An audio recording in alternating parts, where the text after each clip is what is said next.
Cool. Cool. So thanks, Fran, and thank you so much for agreeing to let me record this so that my corporate clients have a sense of what an Enneagram debrief looks like. Thank you. Thanks for having me. And you're comfortable with this being shared widely? We'll redact anything that you don't want shared. That's absolutely fine. Yes. Thanks very much. Okay, so let me just start. I'd love to get a sense of your context so that when we get to talking about the Enneagram, that we make sure it's relevant to you. Sure. Thanks a lot. So I'm a freelancer. I'm a writer and a learning content creator. And my background is corporate L&D.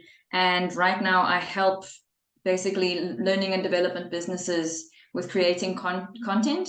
It's mostly in the leadership and sometimes the youth development world.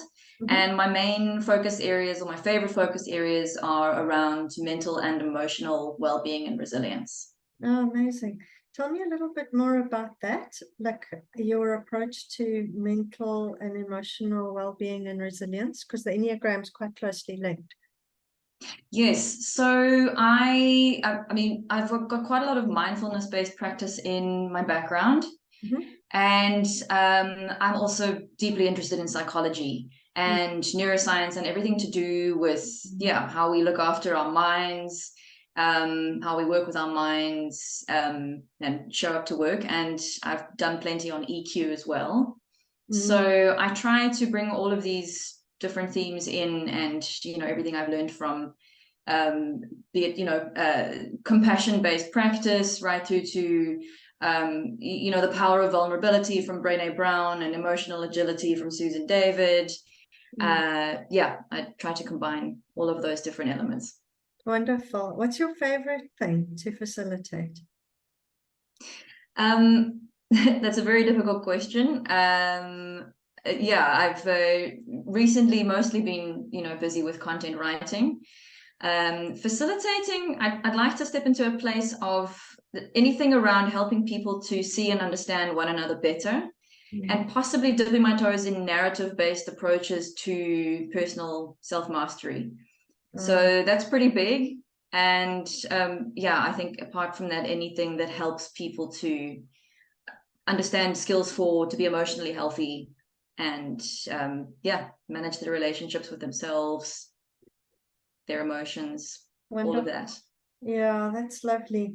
And I think, when we get to talking a little bit about the Enneagram, that narrative-based element is so interesting because the Enneagram tells us the stories that we internalized, the conditioning that we internalized, and the stories we tell ourselves about ourselves.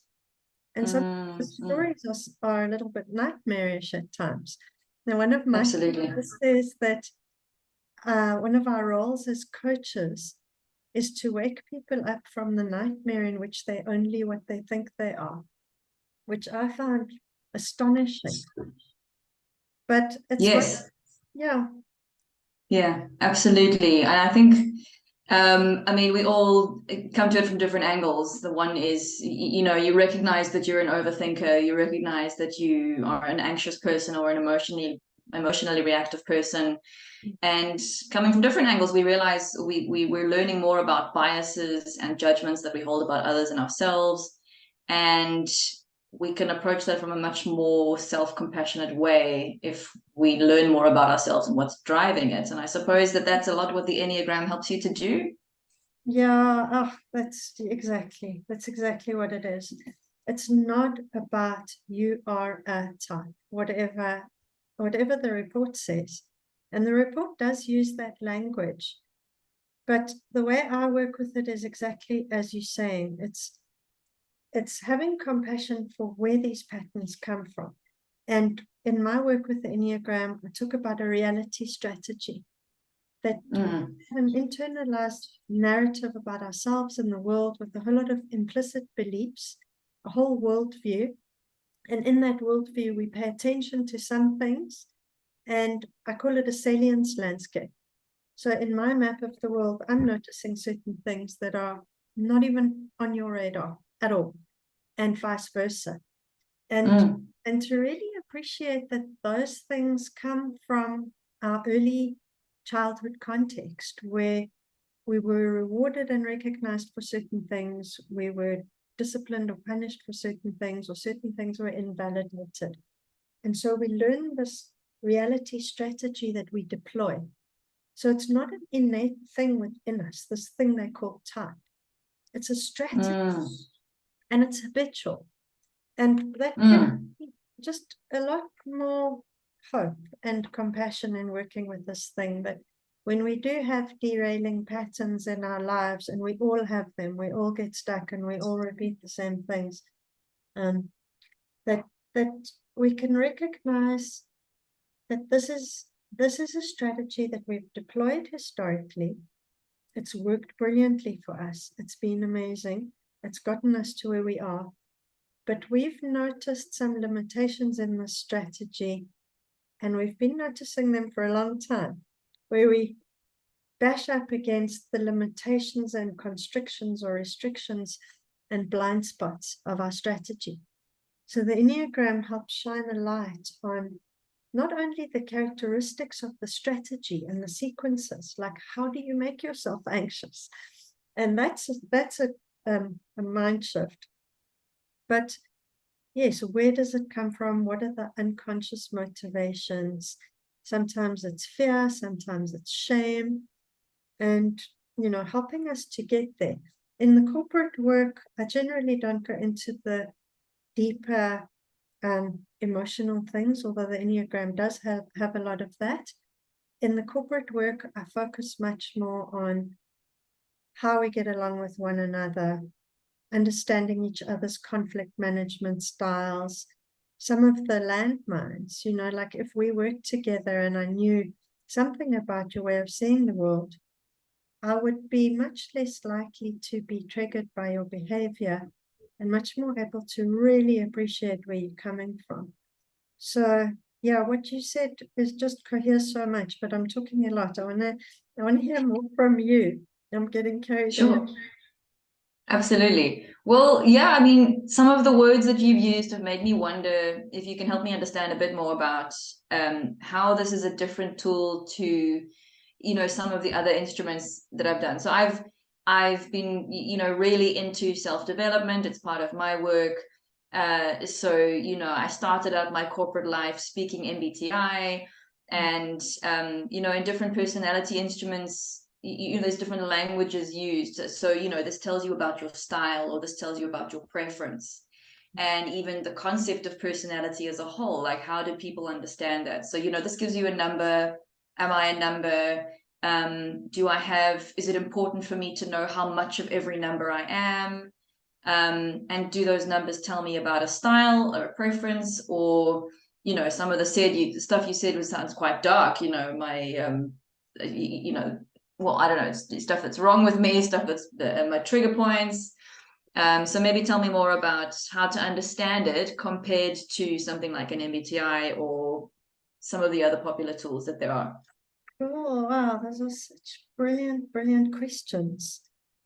And let me try and answer some of them. Can I put up that graphical summary, because it's quite a good reference point for getting a sense of some of this stuff?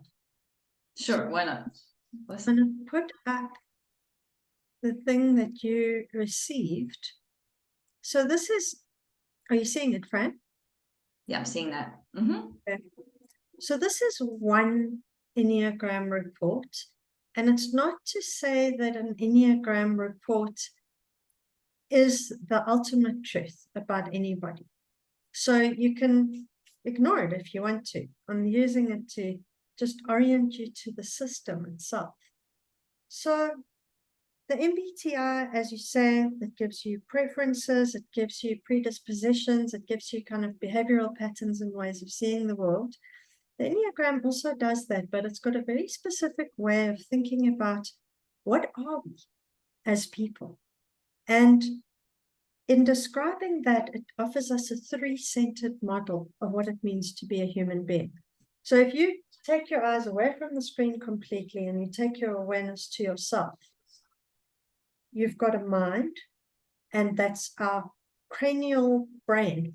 It's our, that's how the Enneagram considers it, that we've got a brain in our head with awareness that is solving problems, joining dots, figuring out what's true and relevant, and then planning around that and making decisions. So this part of us is busy doing that. It's orienting us in space and time and our context. So that is described by these blue types here. They describe our head center. And the Enneagram basically gives us a menu of the three main ways of using what's in here, and three ways of orienting to truth. So I'm not going to go into detail there now. Then if we go up, it gives us three ways of relating from the heart. So that's called the heart center in the Enneagram. So we've got a mind, we've got a heart, and the neuroscientists call it the cardiac brain. I don't know if you've read Dan Siegel and them, but you would know about this, that we've got massive bundles of nerve endings around our heart, chest. Yeah.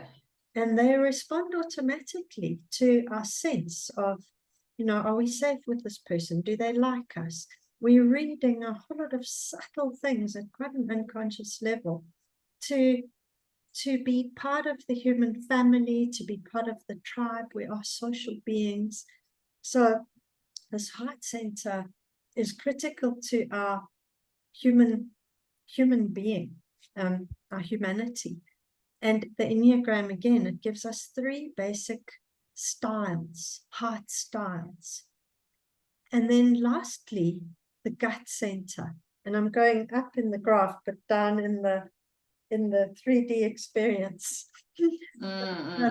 The gut center, or the movement center, or the body center, there are different names for these things based on different teachers. But the gut center is called our enteric brain. Like you probably know from your neuroscience that we have massive numbers of nerve endings in our gut.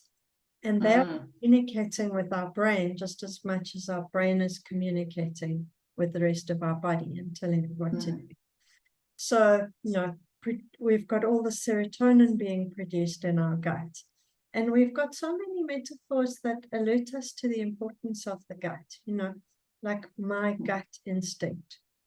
That's a metaphor, but it's not actually a metaphor. It's real. So what the Enneagram is doing is saying, we're in this experience as a human being in the world, making decisions, orienting. In cognitive science, they talk about getting an optimal grip. So we're trying to get an optimal grip using these three centers. And then within each center, one of the styles is more pronounced than the others.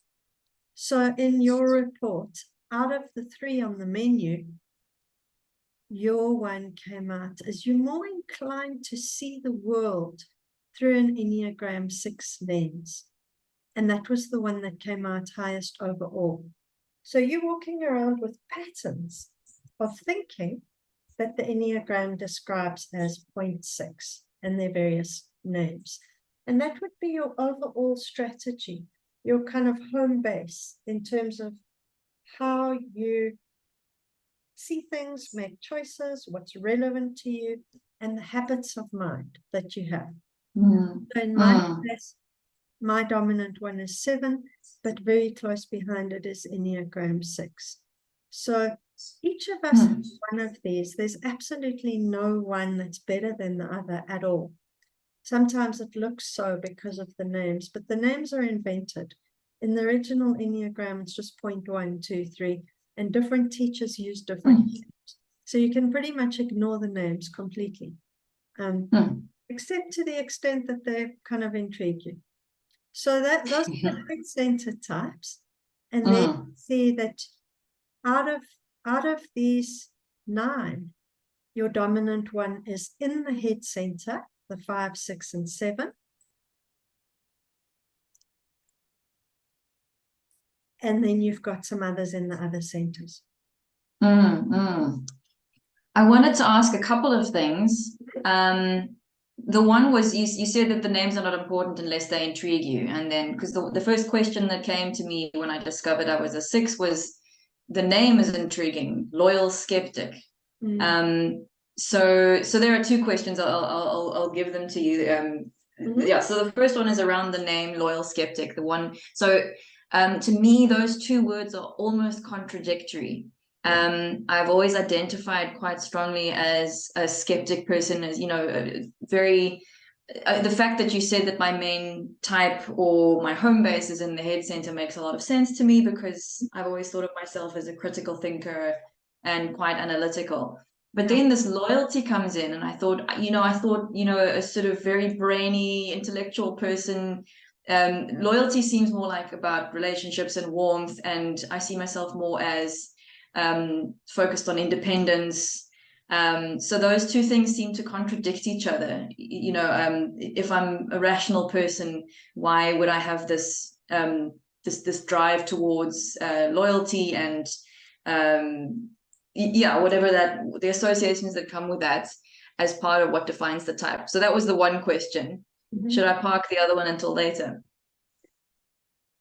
That is such a substantial question that we should reserve some special time for this after giving you a basic orientation to the system, because if we start going there, then I'm going to stop this share and then we really go into why those words were chosen and what that inner contradiction is all about. And you are spot on, because Enneagram 6s are a complex type and sensitive, and a lot of what you're asking about is really at the heart of how this 0.6 style is described. So I would ask if we can go to that after we just map out a little bit more of the system. Is that okay? That sounds good. Yes, because, and I think where you're going is where I was going to ask, which was basically to tell me how these types interact.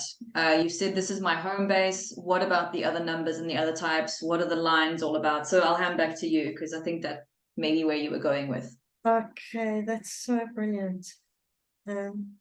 Yeah. All those questions are just really spot on. So cool.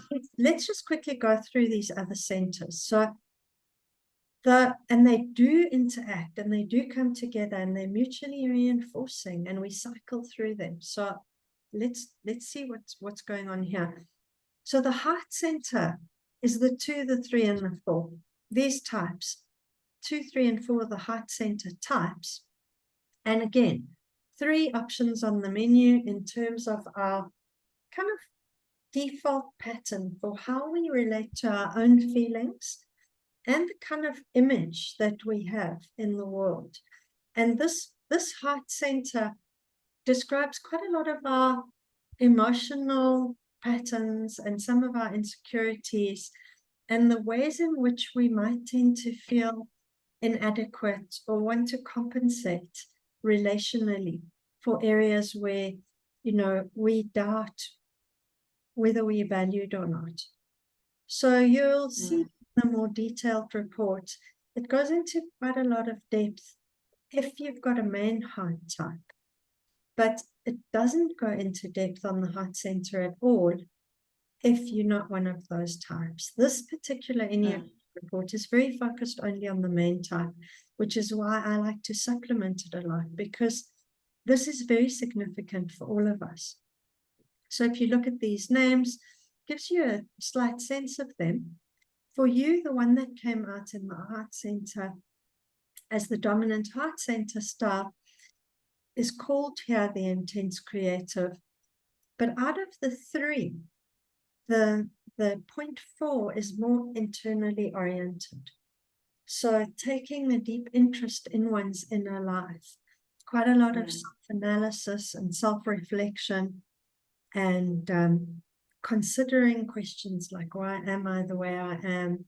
An interest in psychology, as you said, not surprising. I've also got a 4 feeling style, which means, I want to go there, and deep interest in the psyche in our inner world, in depth and meaning in our lives. So that's the kind of stuff that fours are oriented towards. So if anything is standing out for you, just make a note and we can get to that a little bit later. The other two have got a totally different relationship to feeling.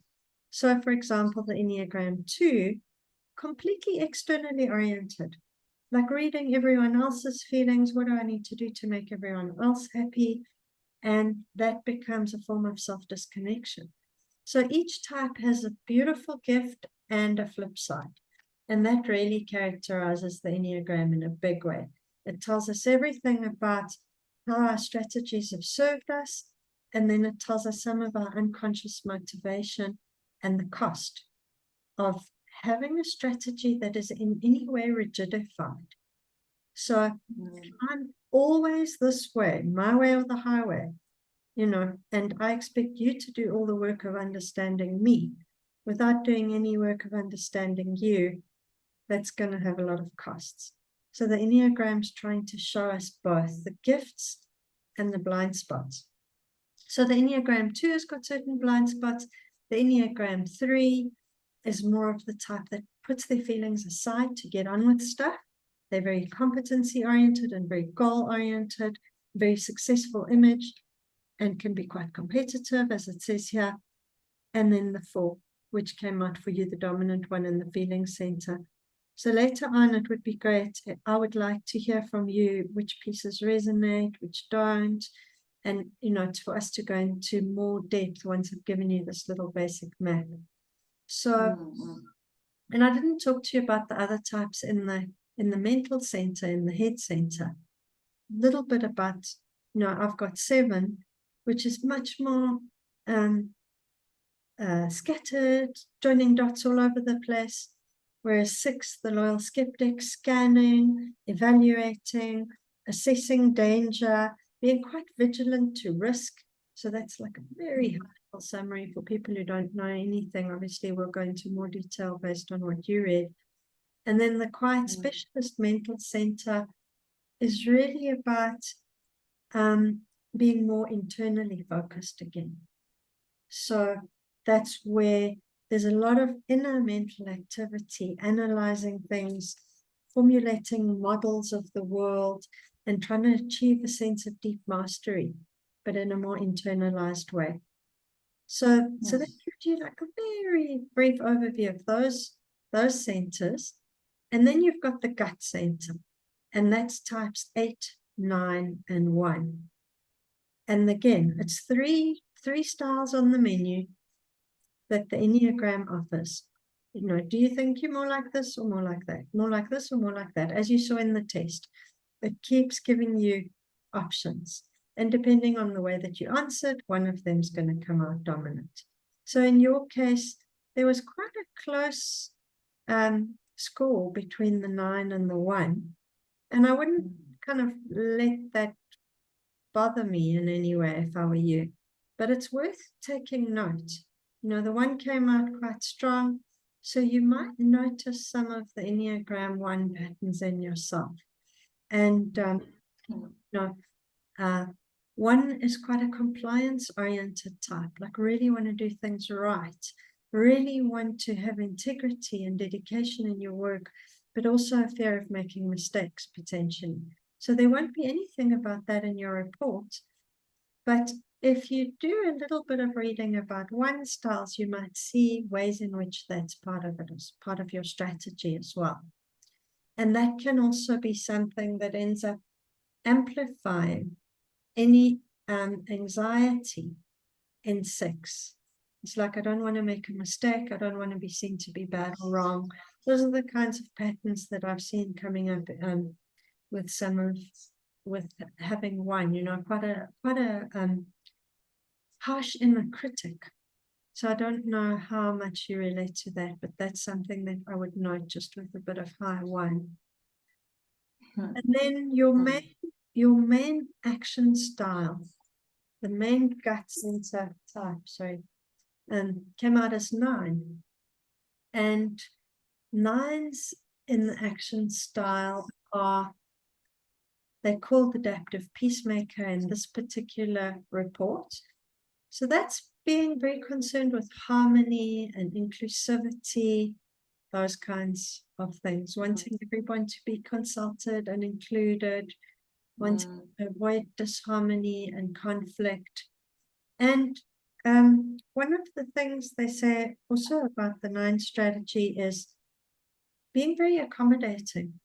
So going along with other people's wishes and desires, and there's some funny examples that people sometimes use, like being hesitant about choosing something on a menu, and prevaricating and hesitating, and sometimes even saying, I'll just have what he's having.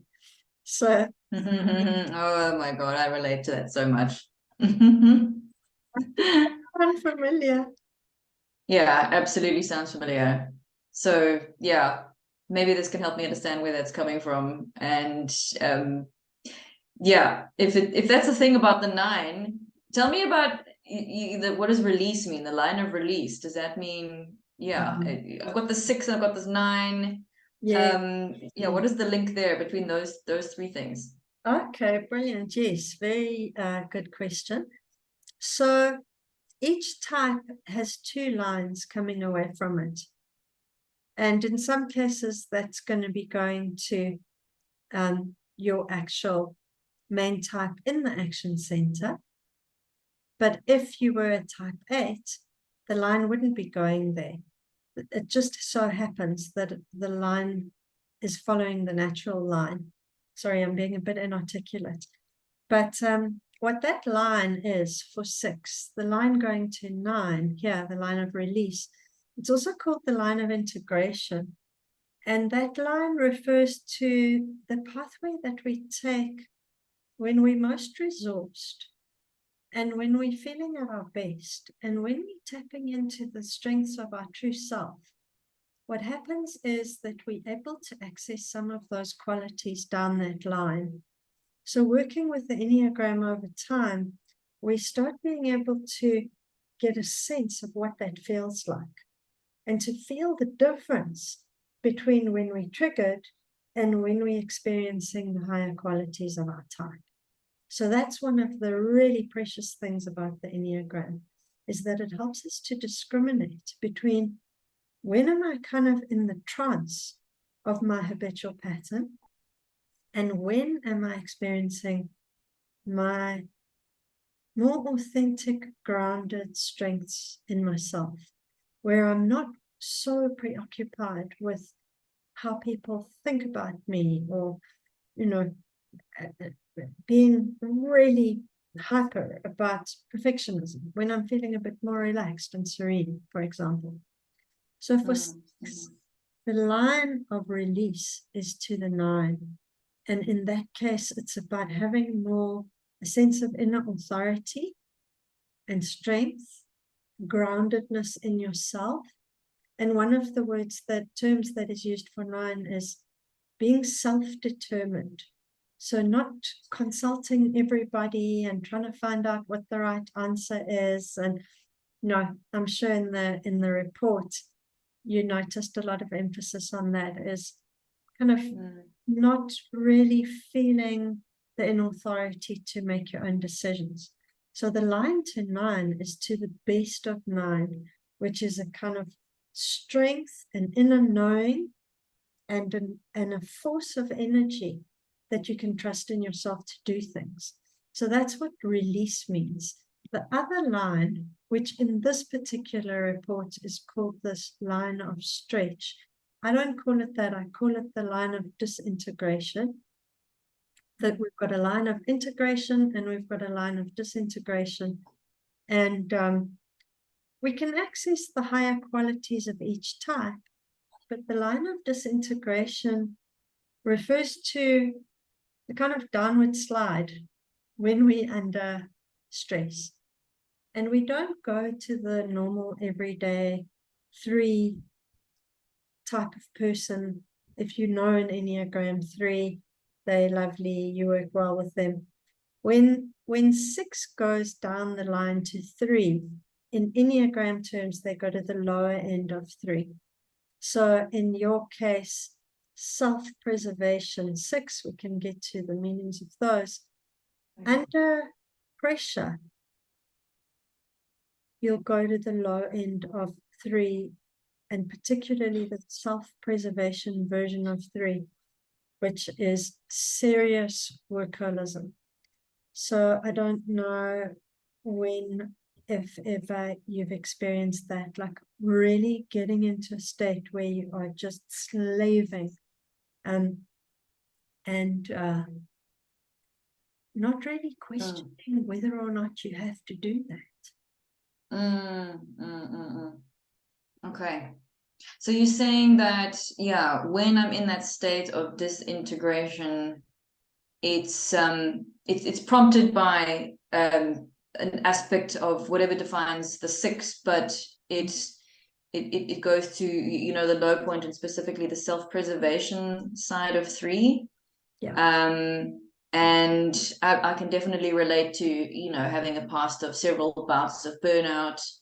And yeah, so you're saying but that is driven by something that triggers the 6, as opposed to because, as you say, I don't have as much 3 in my profile as I have 4, and yet the natural line 6s always go to 3. So yeah, so under stress and when triggered will be inclined to go down that line to 3. And in the case of 6, it's more likely to be driven around security needs, like wanting to know that you're safe, wanting to know that you've got a place in the team, that you are valued, that you are safe in the eyes of the authority figures. 6s are, you know, concerned with authority and tend to want to please authority figures, to not be, well, the word that's sometimes used by teachers is delinquent. I mean, it sounds like a teenage word, but 6s want to stay out of trouble. And one of the ways that 6s stay out of trouble, the self-preservation version, is mostly being very warm, being very affable, connecting, appreciating, and really not being harmful. Really being a kind and warm person is part of this strategy for feeling safe. And then under stress and pressure, and if you feel that you aren't safe in an environment and you can't trust your boss and you don't know who's speaking about you, it activates all the fears that are part of the 6 strategy. And we've all got fears. Every single type has got some core fears and avoidances, like that would be the worst. We've all got that. You know, Enneagram 1, public criticism. It's like, no, please don't. No. So when I say, you know, when I mention any of the fears within 6, it's kind of completely normal that we all have things. So yeah, I don't want you to feel like I'm diagnosing you, and anything I'm saying that doesn't sound familiar, wish it away.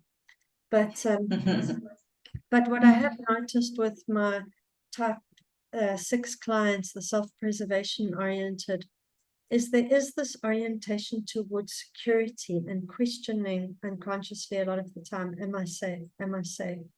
Is this person kind of protecting me? And placing a lot of power on external figures. So that's one of the things that happens with 6. There's a giving away of one's own power and almost amplifying authority figures. So if you don't feel safe with an authority figure or in an institutional context, then what 6s end up doing is, I'm going to prove my worth by being the most dedicated, the most hardworking, the most good employee you've ever met in your life. And that's part of what is meant by loyal, is that, you know, even though I mistrust some of these things, my strategy is going to be loyal. And it plays out differently for different types of 6s. I mean, there are 3 these are called the instincts. So each of one of these dominant, one middle, and one low. So I'm just focusing on this. What I'm saying is more relevant to self-preservation versions of 6. And this is along, we'll have to get into this a bit later. So I'm going to go through the orientation of that. But the main thing that the Enneagram would just say, hey, Fran, just notice that burnout is something that you need to have on your radar. And if you promise yourself getting into this dedicated, loyal, I'm just going to work and kind of, in a way, almost earn the approval of an authority figure, then that would be a kind of red flag that you have given away power and you're losing touch with what will give you the most strength and courage. So I don't know if that's a helpful insight for you from the Enneagram. It is it's an interesting insight. I think throughout a lot of my life, I've sort of I like to think of myself as somebody who doesn't just trust authority because there's an authority picture. I like to think of that, that authority earns my trust by merit, and a lot of it I take from just being hypercritical, hyper rational, but so I sort of see that as a trust that is warranted, or that is intellectually driven. But then, if I'm honest, I mean, I have always been the kind of person to then try to get, I suppose, maybe if I'm deeply honest, on the good side of those who I do see as trustworthy. And I'll call it another way, these people they know what they're talking about. So I'll trust you if it seems like you highly qualified, or you know what you're talking about. So I've always seen it as, I don't just trust authority, they have to earn it. And it's very driven from the head. I don't know if that sounds like it's coming from the head center, or maybe one of the other points of the 6 type profile. Yeah, I mean, it's kind of illuminating to me as well, because you're the expert on being yourself and the kinds of things that you experience. And that's an interesting observation, that you kind of evaluate why to trust somebody and find something about them to trust, almost, it sounds like. Yes, which maybe is telling. Maybe that's basically exactly what the 6 does. And that was the word I wasn't getting to, experts. I will trust those who are experts.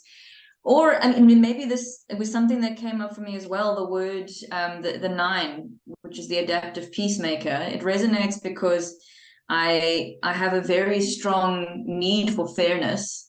It drives a lot of decisions that I make, or inhibitions I have around making decisions. And if I see a figure of authority being unfair or harmful or hurtful, that's a massive trigger for me.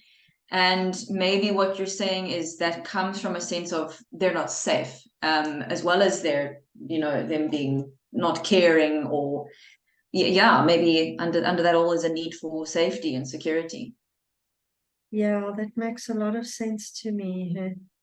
That's it's quite a powerful kind of recognition, in a way, to potentially explore, and then to also maybe look at, when you don't trust somebody, what is your strategy for either winning them over or disconnecting?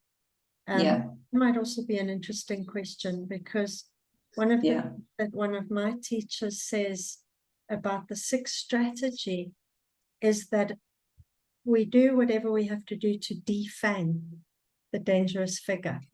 So if you've got 9, very conciliatory, and you've got warmth of 6, it's like, I'm gonna defang you by whatever, being hardworking, appearing loyal. So even if you don't trust the person at all, you might display a kind of loyalty so that they don't see you as a threat. So you know, we all do things to make ourselves safe or likable or acceptable in some way or another. And we've got our program that we run, you know. So so I mean, my program is a 794, so I've got a lot of in common with your strategy. It's just that, you know, my home base is 7, so I'm using 7 to kind of be safe, to orient myself in the world, to alleviate anxiety, all of that stuff.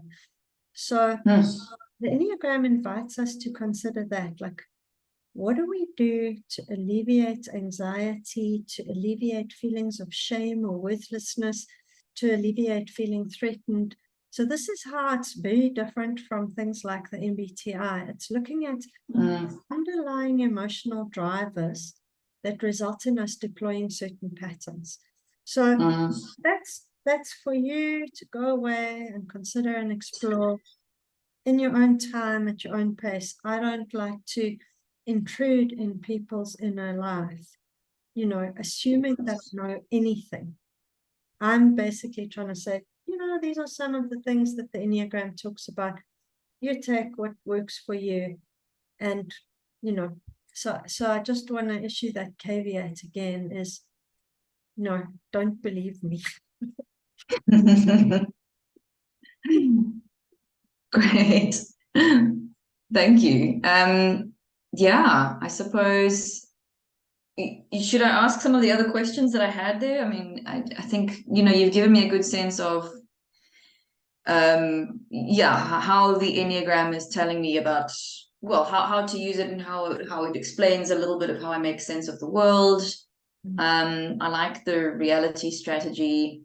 I relate a lot to the defanging the enemy thing. I always think of it as, you know, get your enemies close. If I don't understand, if I can understand, if I can get everything up close and see what the danger is, then that's safer than avoiding it. Yes. Yeah. Profoundly insightful. And that, I relate to that, you know, with a lot of 6 in my type as well. There's a kind of 6-ish pattern of almost moving towards a dangerous person.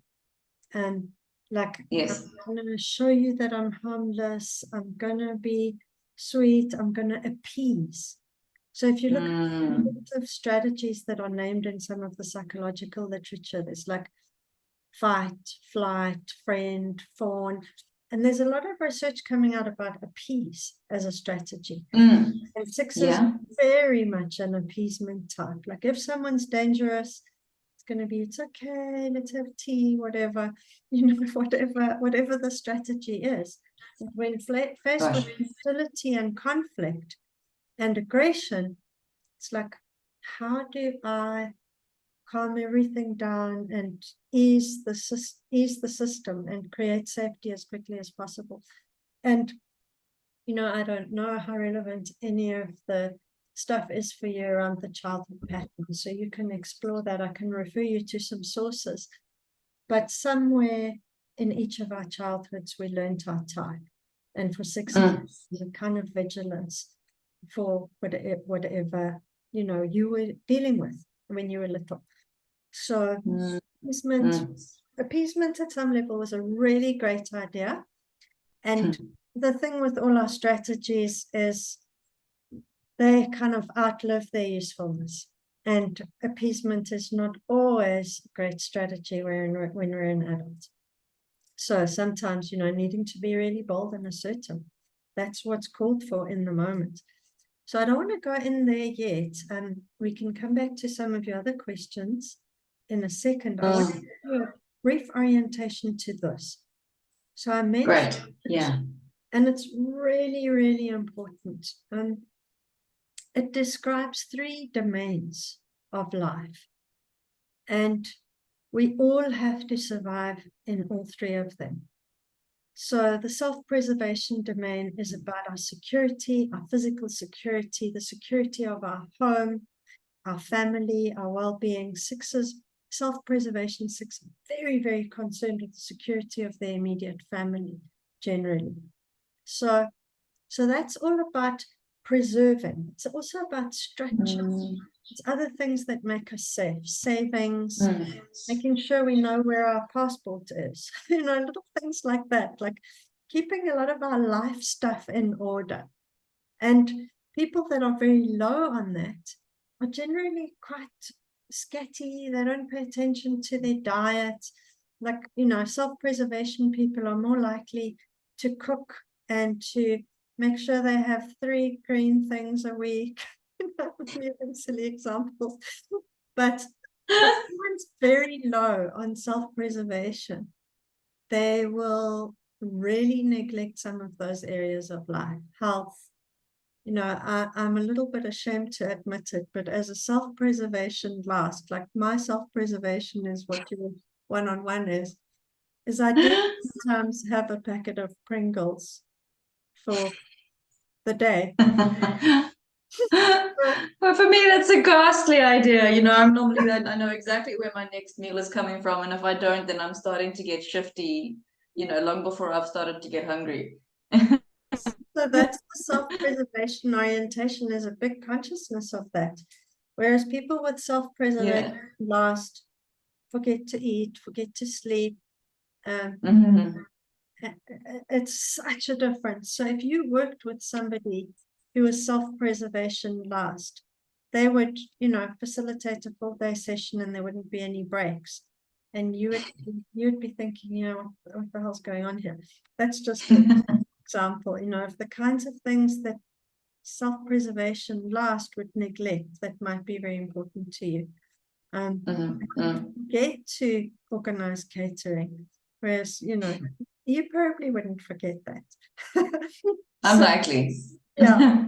So self-preservation, other zones of it are going for medical checkups, exercising,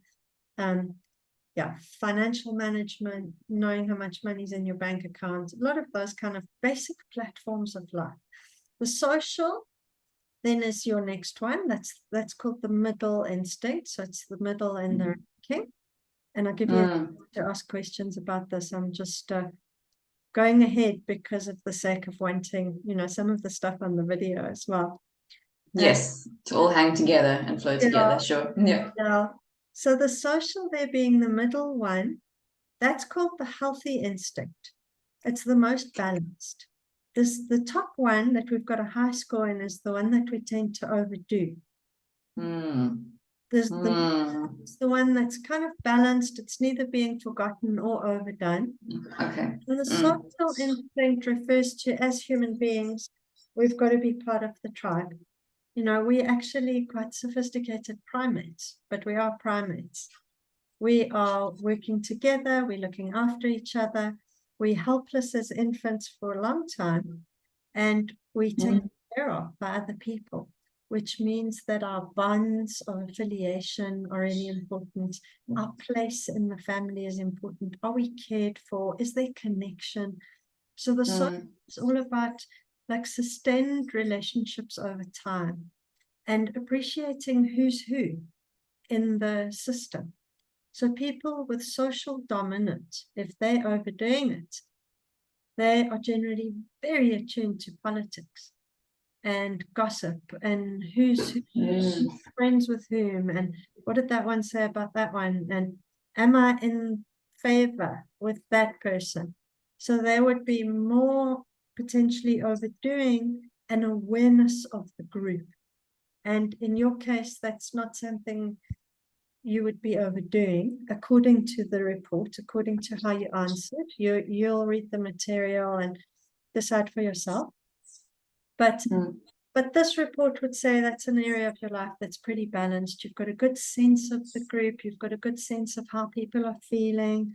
You would be really good at facilitating in a group and noticing if someone's very quiet and left out.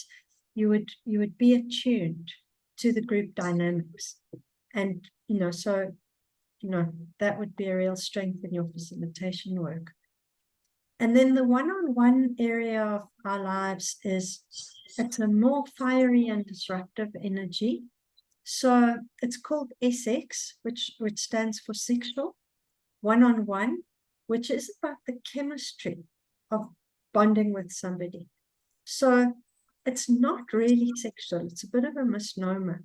It's more about this kind of the life force that would seek to bond with somebody in a one-on-one way, that would get us to get out of the cave and go and meet somebody. So it's the energy that would make us get out of the cave and say, hey, I'm here. Notice me. No. So it's a vitality and aliveness and a passion that seeks to attract and bond. Now, if you've got that low, it's going to mean that you're not very comfortable transmitting. Another word for the SX energy is transmitting, and that's the one I use in my corporate work, is how comfortable are you being center stage and being a bit attention-seeking in a meeting and speaking up and, you know, being a bit disruptive now and then and challenging. So it'd be great to create a bit of attention around yourself. And people with SX low, and we also call the lowest one blind, SX blind. So I told you I'm self-preservation blind. You've got this one lowest or blind, which would mean that you probably feel very uncomfortable, I would guess, showing off and announcing yourself and being bold and, you know, shining. Like you're probably mostly trying to keep a bit of a low profile. And that's something that if you worked in a coaching setting with the Enneagram, it would be, okay, so how do we work on this neglected instinct? Because self-promotion, you know, it's actually a pretty important skill. And it doesn't mean that you're showing off.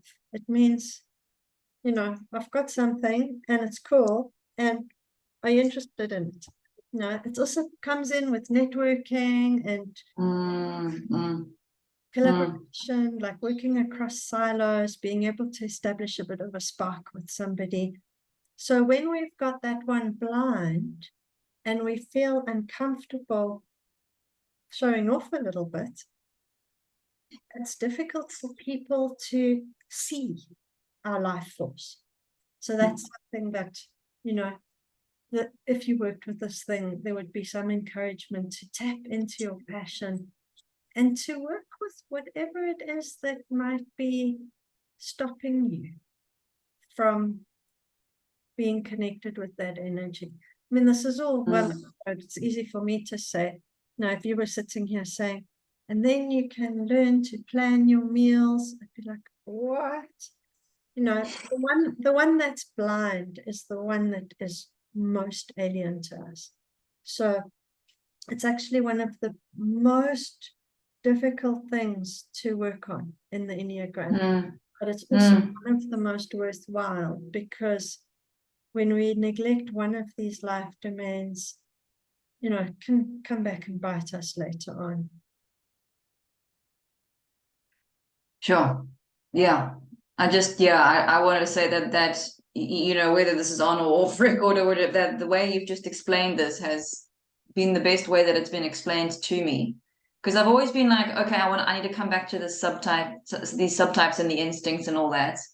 And when I first got this report, the first thing was like, I can't believe how high my self-preservation is.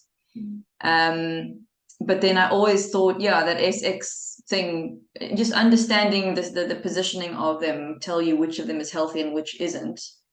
And yeah, what you've just said about being SX blind and what it means about transmitting. Yeah, I'm wondering whether this changes, whether it has changed for me. Like if I were to redo this, would it possibly come out differently? I don't know how it picks up on the instincts, but like I did this in 2015. If I were to do this today, yeah. The reason I'm curious is because I'm in a very different space from where I was in 2015. You don't have to include this in the video necessarily, but yeah. Go ahead. Does it change? Well, the report can change a lot. I've come out different types. I came out as a 9, a 2, 7, 6, 5. So the report can change a lot, and you can get different scores, and sometimes you get the score of the organizational culture that you're in. So in one environment I worked in, and I know you know it too, a lot of people came out as 7, 8, 3 because that was the organizational culture, and they weren't really, they were just kind of being that because they had to. So the report can change and be influenced by different things, but if you take the report away, core strategy doesn't change. It's something that we learned when we were very, very, very young. Our whole orientation to the world was conditioned for many, many, many years, and it started pre-verbally. And it's also based on our underlying neurological wiring. So it doesn't change. But grow and mature within it, and we access different parts of ourselves. So it's very likely it would come out very different. And I know these things very contextually specific. So I'm not referring to the strength profile where you're at in your life. But definitely these 3 and the instincts wouldn't change. But just to reiterate that this thing could be wrong. So it's the Enneagram encourages us to go away and reflect on what we've heard. So you're saying, oh, this transmitting thing, something about what I'm saying about transmitting is landing for you, I'm hearing. No, it's interesting because, I mean, I've stepped away from, there's so many different thoughts, but that one in particular, the fact that you said it's about the willingness to have attention on oneself and to get out there. I think that's a lot of where I'm struggling right now, and it's something I need to struggle with because I'm an independent consultant. I'm a freelancer, and I have these creative domains. I'm a musician and a singer, and therefore that would be a place where I am transmitting. That is what I'm doing, but maybe I've always sort of placed myself in those positions from a different context. That it's not about me showing off, it's about me giving something to the world, and maybe that is how I find my route into being a better transmitter, as it were. You know what I mean? Absolutely perfect and wonderful insight, because one of the things that the Enneagram teachers talk about is using our other instincts to activate the blind instinct. So for me, it's a similar trick to myself. I say, if I don't do self-preservation, the other ones that really matter to me are going to fall over. So okay, I'm not going to be able to teach the Enneagram and coach all day if I haven't had breakfast. And I want to be present. I want to be present for people because I care, So just seeing that the other one supports our more healthy instinct and being able to kind of bring it online in that way. That's a really helpful thing that you've figured out you can do. Thank you. Yeah. And also just a small thing, you said that, self-preservation, because it sounds extremely selfish, but you said right at the start, it's also about your nearest and dearest. So it is. I'm in a place now where I'm living closer to my family. I used to live away from them. And a huge part of the value of my life is just spending a lot of time with my family and quality time. So I think that's the self-praise helps me make sense of that too. Yes, very much so. It's really the nest, and that includes close to us. So self-preservation hates.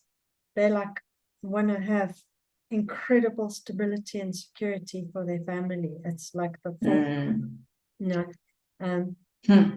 So it plays out differently for every different type. So self-preservation 6s are different to social 6s, different to transmitting or one-on-one 6s. That applies to all of the types. But it's something that you can explore a bit more. That one-on-one, making your own work visible. putting Yeah. stuff there, making phone calls, connecting, you know, having a bit of a vibe with people that you know share your interests, and not being afraid to make that connection. No. Mm-hmm. But yeah, it's a lot of work to work on that one. And it's usually easier to start with the things that, you know, we have that are more balanced. Like you're saying, you really, really care about people. You want to serve, you want to offer something for the greater good, and really trusting that impulse, trusting that really healthy orientation within you, that you're not kind of doing too much politics. That doesn't motivate you. No, you might overdoing the worrying about everyone all the time, but you're not overdoing the politics, right? You're actually in a healthy relationship, your sense of being human and what you have to offer, really working with that and getting the using the strengths there. So I think that gives you, you know, from a kind of technical Enneagram perspective, an orientation to the system. So really being clear, we've got a head type, we've got a heart type, we've got a gut type, our hands, our action. And each of us has, you know, one of those, and from the menu, one is dominant. So you've got 6 thinking, 4 feeling, 9 action. And those are going to come together in ways that we can talk about more. And then where it's playing out most strongly is in the domain of preservation, like establishing security. In the other life domain of the social, there's a healthy sense of what you want to do there and your contribution and the beautiful work that you want to do. And then in the domain of transmitting, that's a place where maybe it's more in a part of your consciousness that, you know, you haven't given it much space. So one of the other things I wanted to mention about transmitting, which I think is relevant to where you are now, is transmitting is also about being in touch with our passion. So I can hear there, you know, your social orientation, there's a deep heart and a deep care, but your passion for your own life, like maybe not doing subcontracting work to other people, maybe not just being higher, but actually getting out there, and it's your business and it's your brand and it's your, you know, you're playing and singing and leading your life. So that's something that transmitting helps people to do, is like it's that kind of fire to get out there and do what you want to do and not be scared.